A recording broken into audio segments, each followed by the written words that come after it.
Are you ready to listen to a podcast? Here comes the Playhouse Podcast, thanks to Bradshaw and Bryan Law Offices. Find, subscribe, and listen. Morning, how are you? Hi, I'm great. How are you? Good. I spent too much time seated yesterday. My hips are killing me. Really? How long was, do you have any layovers? No, the flight was only 3 hours, but we woke up at 3 a.m. to drive 5 hours to the airport.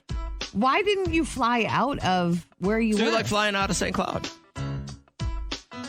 What? Allegiant flies only out of St. Cloud and only into Fort Myers. Okay. Allegiant doesn't fly into Key West or Miami. Got it. And so that was it. When we were setting up the trip, I love that my daughter just dropped us off at the airport, and it takes about 8 minutes to get through all security and everything at the St. Cloud airport. Yeah. And I don't mind flying Allegiant.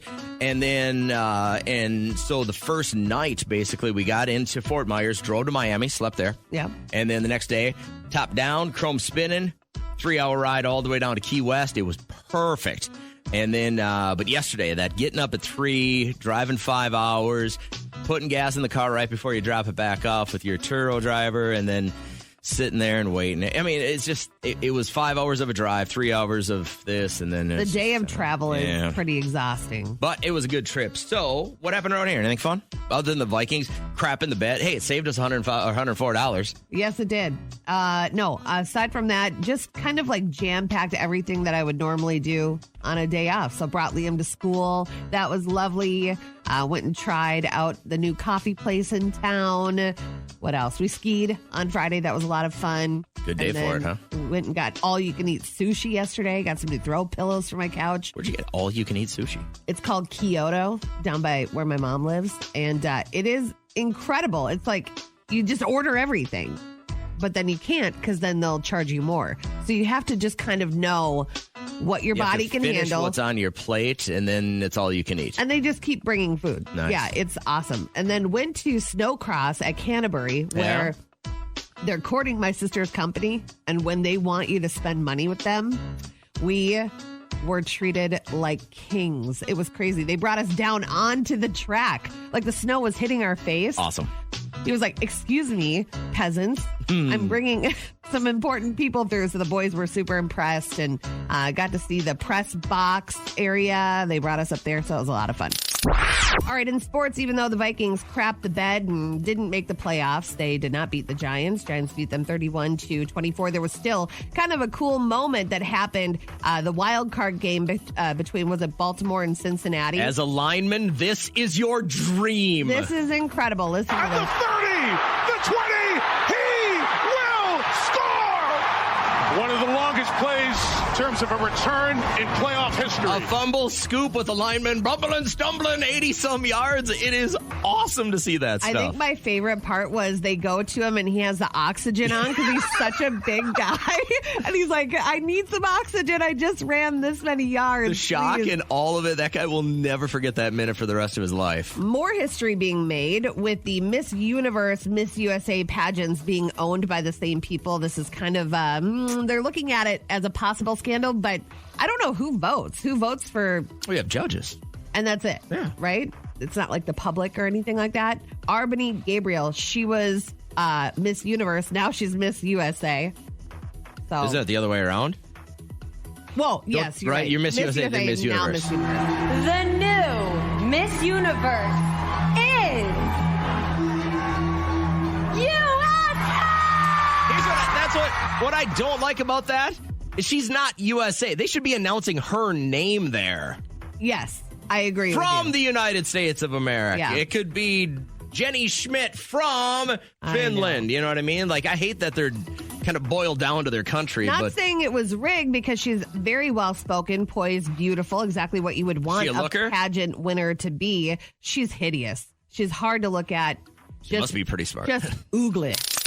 Got an awesome text last night, and it's weird to know that your good friend is going to be doing it all week, because she texted us a picture of her. She went and bought some fertility boxes. And what's in a fertility box? So I did this when we were planning our family. So we got married, and then we wanted to wait 3 months then we had our reception. And I said, right after that, we're going at it. We're going to make this kid. And luckily for us, we're very lucky people, did it on the first try. But I remember telling Derek, I'm like, I'm going to be a little lame about this, and I'm going to make sure that we're not wasting our time just doing it to do it, because picked it up and you pee on it just like you normally would. And then it tells you, it gives you like a color to match. And it says, you are very fertile. Get going with it. And my friend Jen has been trying for 6 years. She's been pregnant twice. Sadly lost both very early on. And it's just been it's been a long journey. That's all she thinks about. She and her husband. Every single time I feel emotional even talking about it, because I remember one time she was like about 10 weeks along, and she had started telling people, and you already have the color of the baby room Their name picked probably out, already picked out. And you're just like, you're telling people and you're so excited, and then it didn't happen. And so now she texted us a picture, so we all sent her the good vibes and have fun this week. Have a great time. We won't call you this week because we don't want to interrupt anything. But I want to know who's currently trying to get pregnant right now, and we can send you those good vibes because you put it out there to the universe, and it could happen. You never know. But maybe they're doing it right now. Maybe I don't. Let's call her. You're the worst friend in the world. Not only can I call you to interrupt sexy time, but hey, you know what? You know those couple 100,000 people we talk to every day? Yeah. I'm going to tell them all you're trying to get pregnant. Beth, I know you're not trying right now, but you guys tried for 7 years, if I got this right, and you got a couple little wins into, not even little wins, big wins in 2022? First thing in February, my baby was born. Nice. And it's something we've been trying for 12 years, and so it was really a miracle. Longer, sorry. And then the second thing was she was actually born with SMA, which is spinal muscular atrophy. Okay. And we were able to get a treatment for her that is as close to a cure as we can get. Amazing. And that happened, I think, in March. All right. So it was a really great year. Yeah. That. After 12 years, Yeah. having that happen has got to be just, I can't even imagine those emotions. That is a special baby right there. So right now you're trying and you're doing what? What's the, other than doing it? Yeah. Just know that you're not alone. There's so many couples that are trying. And why don't you shout yourself out so we can at least put good juju out there for you? Over the weekend, well, actually, rewind, I don't know, maybe 6-7 months. I get this call from my sister, and her boyfriend's on the phone with her. I'm like, what is this? And I thought she got knocked up. That's not in her plans, though, is it? No. But no one ever really plans, do they? Some do. And then some follow that plan, and then some don't. And I'm sure she hey, has Tanya, thought about it. what's up? And she's like, well, Tim's on the other line. I go, okay, hi, Tim. And this is a guy that I'd met 3-4 times maybe. Yep. She goes, we're getting married. I'm like, oh, congratulations. That's so cool, right? And I think it's a phenomenal feat when you can find somebody you genuinely like and want to spend time with and want to grow old with, and they do something for you. Now, here's why I know they didn't enter into it lightly. It's both of their second marriages. Yeah. They both have kids. So all of a sudden, I got this giant blended family. And my sister, when she got divorced, she's like, I don't even know if I'm ever going to date again, right? Like, she was just done with it. And I think most people that probably go through a rough patch in their marriage and end up divorced are probably the same way for a while. But Yeah. she's like, hey, we're going to get married. Here's the date we're thinking about. I'm like, cool, we'll get it on the calendar. And she goes, but what we wanted to ask is, would you officiate the wedding? And I was like, of course I will. I'll do this. I'd never done one before, right? She's like, I found the website. You just got to go on here, ding-a-ding-a-ding, and it's about 15 minutes, and you're done. I mean, it's very little effort to become somebody who can marry somebody in this country. That's scary. And I said, okay, cool. So I take the thing, I get the certificate, and it was over the weekend, right? And we're standing on the beach, and over the holidays, my sister kept kind of asking, like, what's it about? What are you going to talk about? What are you going to talk about? What are you going to talk about? First thing that I've never seen before at a wedding, they have a wine box. You know what this is? No. In a box, they each wrote a letter to each other. And on the day they got married, they each put that letter unread in the wine box. Mm-hmm. It's got a bottle of wine. It's got a corkscrew. It's got 2 glasses. And on their first anniversary, they open it. They read their letters to each other. Oh, nice. Which is your letters are supposed to be about what you hope for your first year of marriage. Yeah. Right? They drink the bottle of wine, And then they add another letter every year. So when they hit their 20th anniversary, they sit down with another bottle of wine and they sort through all their hopes and dreams were the day they got married to their 10th anniversary. And because life changes so much in a year. And so that was cool. That's very thoughtful. I thought that was neat. So I talked about that. And then I had to do my little thing before they did their vows that they wrote for each other, right? Mm-hmm. And so my thing was about not how much money you have. The first thing I did, though, is I asked everybody there. I'm like, who's got at least $100 on them? Yeah. Who's got 2, 3, 4? Some people had like $500 cash on them. And I'm like, well, I know who to rob after the ceremony. This is great. Thank you guys, right? And I just went into, hey, we all do this thing where we want a nice house and clothes and cars and retirement and maybe a boat and maybe an airplane and maybe another house and all this stuff. And I said, all that is cool, but I want your happiness to use the currency of smiles moving forward. And I said, what a poet. Yeah, it was pretty good, man. I'm going to be honest. Who'd you rob that from Google? Nobody, I legitimately thought about it one day at the gym. You did? I swear to God, this was an original thought. And I've always said, I've said for years, if you steal from me, you stole twice. I usually can take somebody else's idea, make it mine, and sell it pretty well. Currency of smiles. Yeah, I said your happiness currency is smiles. Oh. And I said, here's the thing. If you take a smile away from someone, that is worth like 50 smiles. Like you got to make sure you're not taking someone's smile away. But why every day can't you add to their currency? You can be rich on smiles. And here was my equation at the end. And tell me whether you like this or not. Stop. Yeah. You are the most heartless jerk face. What? For the motions you're making with your right hand. Okay, go ahead. Here was the one that I thought was good. I want you to have silly smiles and silly currency. And then when the hourglass with almost no sand is getting to the end of our lives, I want you to still go, if there's grains of sand in there, that's silly sand, and I'm going to smile before it's all over. Are you tearing up right now? No, I'm not tearing up. That's actually quite beautiful. Yeah, I thought it was. I thought it was pretty good. And so that was it. That was so I'm and listen, I know after hearing this, you're probably going, I would like him to marry me. Listen, I'm not doing any more of these. If my kids one day say they maybe want to or something like that, or I have another friend, maybe, but I'm not open for business. I'm not trying to make this a money-making thing. But it was pretty cool. It was like a 30-minute wedding on the beach. Yeah. And then pictures and then off to dinner. It was abbreviated. It was cool. Everybody got what they want out of it. It was pretty dope. Well, I love that I could hire you since you were tacky enough as I walked down the aisle to throw out your I give it 6 months. Yeah. Well, I gave my sister only 3 months here. Oh, okay. Yeah. Well, so, that makes more sense. No, and I told her, I'll do your next wedding too. Yeah, and you know, find a lot of humor in that. Your words of wisdom about happiness and currency and smiles and all that jazz. You can only say that to rich people. You understand that? Like if they were poor, it wouldn't be. I think it would mean more to poor people because then they're like, oh, I don't have to make that much money and I can be happy. No, you're saying this to a surgeon who has money, so now he's like, we'll just smile all the time and everything will be okay. So. Well, congratulations, Here's what Tanya. I want to know. Real quick, as you're listening, yes or no? Too sappy, too stupid, or pretty okay? Morning, I'm JJ. Kat's here as well. Hey, Amy, what's up? I'm listening to your stream. I'm in Montana. Nice. Montana. All right. Not nice. Oh. Okay. This is how I got dumped. I'm in Montana. For what reason, though? What are you out there for? I moved out here for my boyfriend. And everything was going to be awesome, and we were going to kind of live off grid and all that other fun stuff. And I stopped by his office yesterday because I don't have a job yet. I've only been here a week. Oh, God. And I found him and his coworker all snuggled up in the break room. And I mean snuggled. A week after you move out there. So do you think... I'm in Montana.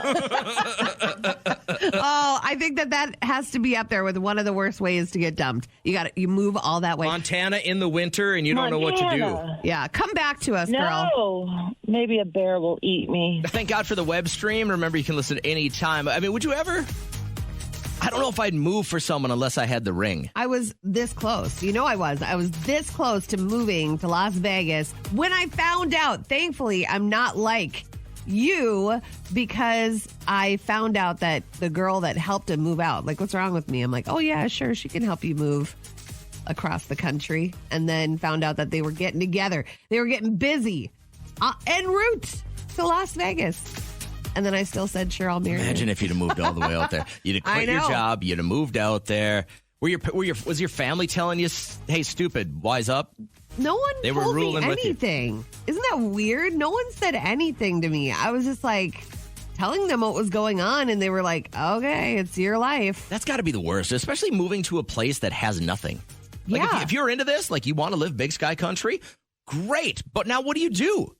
You moved there for him. I know. He has a job. Now you got to start over? I would just come back. All right. I would just come back. You're only a week removed. I would just move. Real quick, has anybody else been through something like this? You moved to another country, at least another state. You just moved, and then all of a sudden, you go to surprise him, and he's snuggled up with someone else. Oh, my God.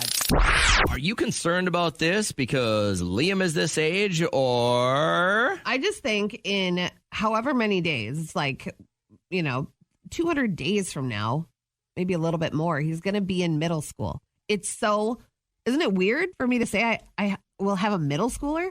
Are you concerned about the way he's going to adapt? No, not at all. Seems pretty He's with it. mainstreamy. Like he's got friends on all sorts of different kind of friends, and he's an accepting kid, which I've always really, really liked about him. He doesn't seem to run too hot or too cold. I am absolutely not worried about him whatsoever because one thing we've always hammered home, be nice to everybody. Like you never know who needs that kindness. And so he is always nice to everybody. And I think his class right now, and I was talking to another person on Friday about it, they're like, I agree. This class is just a nice group of kids.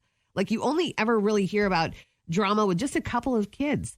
And last year, the kids that were in 5th grade last year, I guess the girls were just nonstop drama. Okay, so I don't know if it skips classes or what, but my friend has a child in 6th grade right now, and it's like all about the sex and Really? like the sexual talk and stuff like that. I don't remember that. I don't remember my friend group or even the uber popular kids. And I was like, just in there. You know what I mean? Like I hung out with everybody and I don't remember that stuff happening. And then you go home and watch Maury and kids are on there that are getting with each other at school. I wouldn't even know where to go to get with somebody at school. I was so far away from having sex in 6th grade. 6th grade is when I started really getting beat up a lot. Yeah. Like, and then in 7th grade is when I really started getting my ass kicked every day by the kids in high school. Yeah. You would have had to have had the lowest self-esteem to even present yourself as an option for me to have any kind of intimacy with when I was in 6th or 7th grade. Yeah. I want people to call in with middle school stories. Like, what's the craziest thing that happened in middle school? We had someone text. I'm not going to say her name. She's on right now. Oh, she is? Yeah. Hey, I know we're not going to say your name, And but I'm don't really say what grateful. school. I'm really grateful you called. But how old is your middle schooler? My middle schooler is 11. And 14. What's going on? So my middle schoolers, so both of them, my 5th grader, there's alcohol going around in their tea. Oh, my God. And then my 8th grader there's got a lot of drugs actually going around in their team also. Wow. So When you say drugs, Yeah. and I don't want to downplay any drugs. Obviously, kids aren't supposed to be doing anything. But are you talking pills? Are you talking weed? Are you what kind of drugs do you say? So there's pills, and then there's also the wonderful, what is that stuff called? Vaping? So like that too, yes. So I mean, it's pretty bad. And booze? Is this booze you think that they're stealing from mom and dad, or are they getting older kids to buy it from them? Oh no, it's for mom and dad. But 5th grade, doesn't your heart just break that they think about that? And my 2 kids are just the sweetest boys, and they know, like, we've talked to them about it, and they stay away from any kind of stuff like that. Yeah. So, which is good. But it's floating around out there. Like, how about the parents that haven't had that conversation yet? Those kids are so susceptible to get, this is the start of their freedom life, Yes. It's just heartbreaking to see those other kids doing that and stealing from their parents. And so when I'm you just shaking my head. When you get knowledge of this, when you find out your kid comes home, he's like, this fifth grader is passing around alcohol to our team. What do you do with that knowledge? Well, I call the school and let the principal know, and then they. When you call the school, does the principal give you the indication that you're not the first to call about something like this? No, because they technically can't. Oh, but they don't hint. I mean, I'm not saying, hey, you're the 15th person. But does it seem like it's like, yep, I've heard this before. I know, we're working on it. Do you get that kind of a response? No. Okay, well, good. I would love for a surprise response, like, "Oh man, we didn't know that was happening." But we always have conversations like "watch your bobber" stuff like that. This is everyone's bobber. Like, you need to let everybody know, not the child's name because that's terrible, but. Yep. Do you remember being that age? I can't even fathom thinking about stealing booze from my parents at that age. Oh gosh, no. No. If I did that, I would have had a belt across my butt. Yeah. And I mean, right now, like I said, I have a son in high school, and he's like, Dad, if I wanted to get a handful of Adderall or weed or anything else, it would be no problem anytime I wanted to. And I'm not saying this is at school. I'm saying this is like, and what we don't realize is, depending on where your kids go to school, you got to remember, through social media, they know 700 other kids that don't go to that school. Yeah. And they're in contact with all those kids. For our kids to have any of that stuff readily available to them right now, and I think you're doing the right thing. You're starting at home saying, listen, guys, this is what we expect from you. This is a conversation I always have with Liam. He may be in 5th grade. He's 10, but I'm like, you never know. Look how hard you work at your sports and how hard you work at your schooling. All it takes is for one kid to have evidence that you are even asking about something. And like I sit Kat's son down all the time, and I'm like, look, you don't want to turn into your mom, right? You don't want to end up doing what she's doing for a living. You don't want to end up disappointing your family like this. You can do better. We got to set our sights a little bit higher. And so far it seems to be working because he has no interest in doing this. So, but hey, thanks for sharing with us. Yep, thanks. Have a great morning. What would you do if Liam came home today and said, Mom, I could get a handful of pills if I wanted to? I would love if he spoke to me like that, because that is what I dream of our relationship being. So that's what it's like right now. And if we can keep going with that, it would just be a dream of mine for him to just always tell me everything. This text came in. She can't call. She's at work, or he. There are kids at the middle school that my sister goes to that are dealing weed, pens, and vapes, and they stash them in tampon boxes. So they're getting sneaky. I think you're a fool if you don't think your kids are exposed to this. My jaw was on the floor when my friend was telling me all the stuff that they talk about and how mean they are to each other. It's wild. That's a little bit. Listen, I'm for sure never going to condone violence, but part of the problem is a lot of these kids have never been in a scuffle, and therefore they don't know what to be afraid of. You know what I mean? Like, you can have a giant big mouth because you've never had it closed for you. And that's part of the way our society is right now. I just can't with the social media, too. It's crazy. Like so mean. Kat had mentioned to me earlier something, like as right as we were getting the show started, about should the police step in? Should the Facebook police step in? And now I'm just kind of catching a glimpse of, she's replaying the messages, and she used the term, this guy went off the pier. So tell everybody what this is. This is sensational. I'm going to be very, very vague because it does involve some people around here. But now, so I watched this video that came on my timeline last night. We were watching 90 Day Fiancé. It was commercials. And so I'm looking at it, and I turn the volume on, and he's talking about how there's this big conspiracy in town where people are taking life insurance policies out on people and then killing them off to collect that money. And he's telling everybody that God is telling him to call these people out by name. And then everybody is pleading for him, like under these videos and comments, and he's naming names, and they're like, stay off social media. Please get the help you need. Somebody take this man's phone away.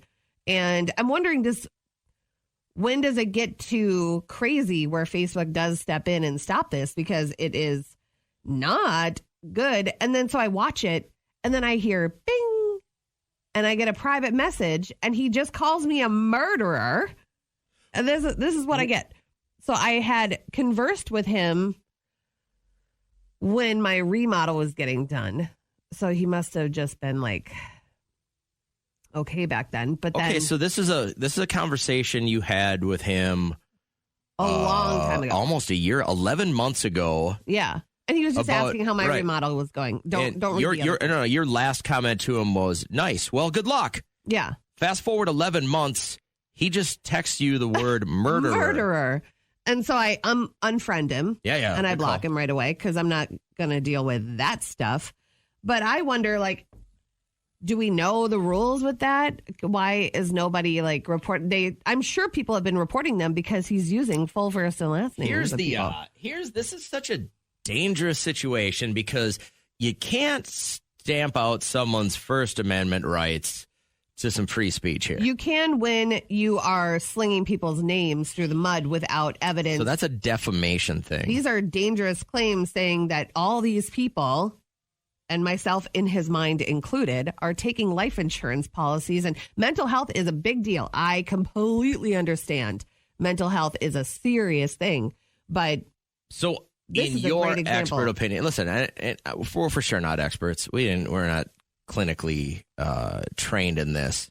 I'd like to think that we have a little bit more experience than most people because of the amount of people we deal with, like on a yearly basis. But would you, in an untrained opinion, think that he's suffering from some kind of a mental disorder? I believe so. I think people of sound mind know, for the most part, right and wrong when it comes to including people's then the goal here would be businesses. to help him. And right? that's what some people are saying. Yeah. Call me. I want to help you. Where are you? What's going on? Stuff like that. I see more of that now. I think that's good. I see more. Instead of people going, dude, you're crazy. Yeah. I see people going, hey, give me a call. I think I can help you. Like more people seem willing to take the first step towards getting someone some help versus just calling them out. Yeah. But I mean, I got that message last night. I was like, oh. So what did you do? I just unfriended him, and I don't know the man. I don't know how to help somebody like that unless I were to just shoot him an email or a link to a mental health website. But I don't know. I personally did not want to get involved. I don't know him, but he has people that know him and are... Right, that's a friends and family thing, I think. Yeah. If you know that they have friends and family, I mean, far be it for you to say, hey, you don't really know me. Maybe you listen to my radio show, but I can't. It's tough. I don't want to get involved in that stuff. That's some dangerous stuff right there. If I were to write back and he screenshotted to be far into a theory that you're going to start calling members of the media murderers. Yeah. That's a little tricky on that one. It spooked me a little bit, but I just started thinking, like, when do you feel Facebook should get involved? You know, like, to just black out that page for a while.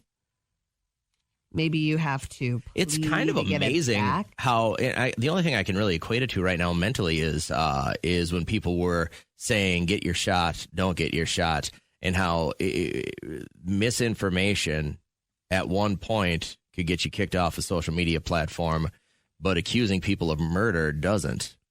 Isn't that a little weird? Well, yeah, when you bring names into it. Like, it's an opinion if you should get your COVID shot or not. That's an opinion.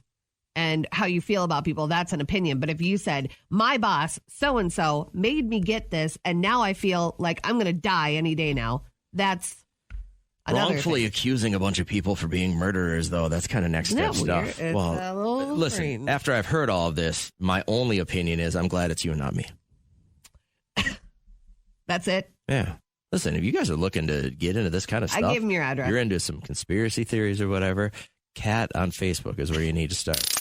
Radio Paparazzi. Justin Bieber, he joined the Kid Laroi kind of on stage. So he was like on the stairs leading up to the stage, letting the Kid Laroi have his moment, right? But they have their hit Stay. And I think, Justin has so many more hits under his belt than Kid Laroi does that he doesn't have time to remember the words. It's been difficult for me to trust.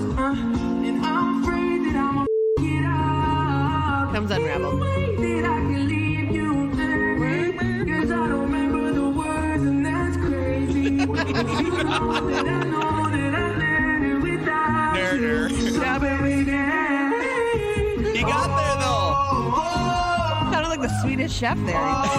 He found his way back. He knew he just had to get the bridge, and then he was going to get there. That's true talent, though. He does sound pretty phenomenal still. A 20-plus-year-old Chuck E. Cheese commercial. It's gone viral because someone was like, hey, is that Nick Jonas? The national commercial was Chuck E. Cheese, and I got it, and I got to do this cool thing where I'm sitting on, like, the skee ball, and I threw it behind my back, and it went up and went into the thing. We did the first shot, and I actually got it in because they were going to, like, CGI it. And I got a high five from the director and from Chuck E. Cheese himself. Cloud9. And they gave me 1,000 tokens. That's what he remembers about it. There you go. You know, Derek did, oh my God, was it Macy's? It was, has he ever told you the story? No. He did a mattress ad for a newspaper, and I think it was Macy's. When he was a little kid or when he was an adult? Oh, Sears. It was Sears mattresses. And he was 5 years old. And it's somebody shooting from above. So he's like this little 5-year-old child. And he got royalties up until his mid-20s from this ad. How crazy. Like, what do you mean royalty? Like 4 cents a year he'd get a check? He would for just something get like a that? couple of dollars a year. But that's amazing. That's his claim to fame. He always talks about it. So that you didn't just say anything or do anything. He just laid on a mattress. Yeah. That's and you don't even have to say or do anything for him to bring it up. he just brings it up. Known him this long. I've never heard about this. All right. The Kanye West reportedly tied the knot with Miss Bianca Sensori. So she's from Australia. She's worked for the Yeezy company as an architect since 2020. And I guess they unofficially got hitched. It is not legally binding. The outlet says no certificate has been filed with the government, at least not yet. So that rumored wedding's likely more about showing commitment to one another than actually becoming husband and wife. How embarrassing. I just say there are women out there, sometimes they are the ones that show us what men are all about. You know, they're kind of like the path pavers, and sometimes you just have to say, wow, he did that to her. He probably will do it to me, but maybe she's one of the women that are like, I'm going to change him. Blowing out their candles today, Aaliyah would have been 44. Kate Moss is 49. And singer Sade, one of my favorites, 64 today. Have you ever had a job where you pretended to work really hard because either you hated your job or you just didn't think it was real? I always think of the conversation. We've all seen Office Space, right? Yeah. Where the guy goes, hey, if I work harder and Initech ships a couple extra units, what's in it for me? I'm only going to work as hard as I can to not get fired. As an employer, that is the worst case scenario. That's a bad part. No.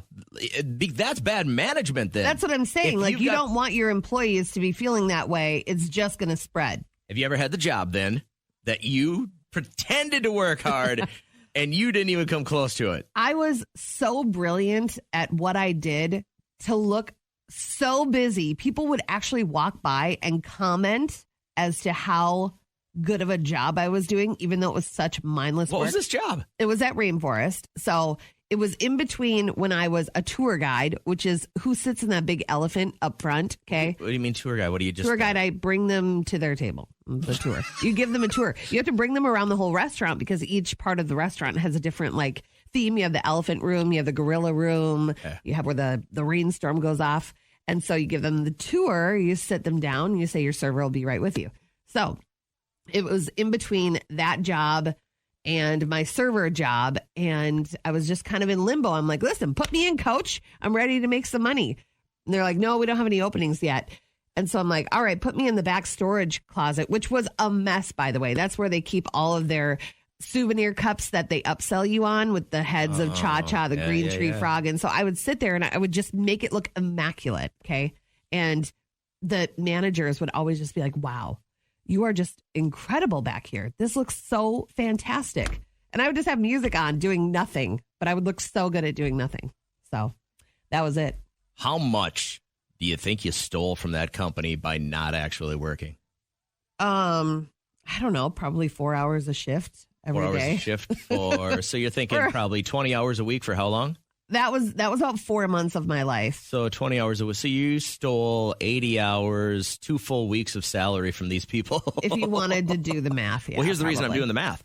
This woman who was an accountant in Canada, she sued their company. She got canned. All right. She sued their company for $5,000 for wrongful termination. They turn around and started counting her hours in the work she did and countersued him that she owed them money.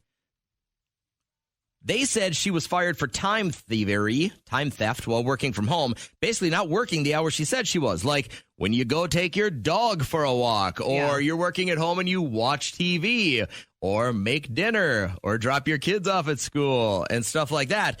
They figured out and countersued her and won. Wow. She owes them $2,000 in wages because the software caught her pretending to work when she wasn't. This is a great example for all you quiet quitters out there. We talk about how it's just kind of like, I don't know.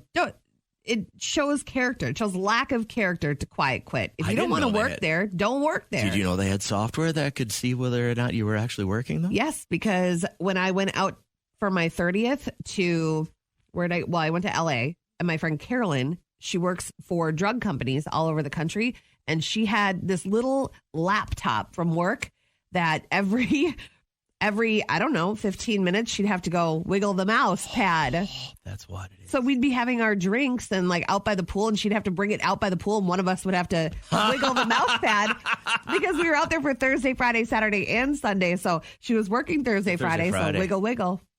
Each of us took an hour. I'm like, all right, I'll go wiggle the mouse. You're an accomplice sounds now. awful, but The Playhouse Podcast is made possible thanks to Bradshaw and Bryan Law Offices. Catch the live show weekdays from 5:30 to 9 on 104.7 KCLD. Now, share this with a friend.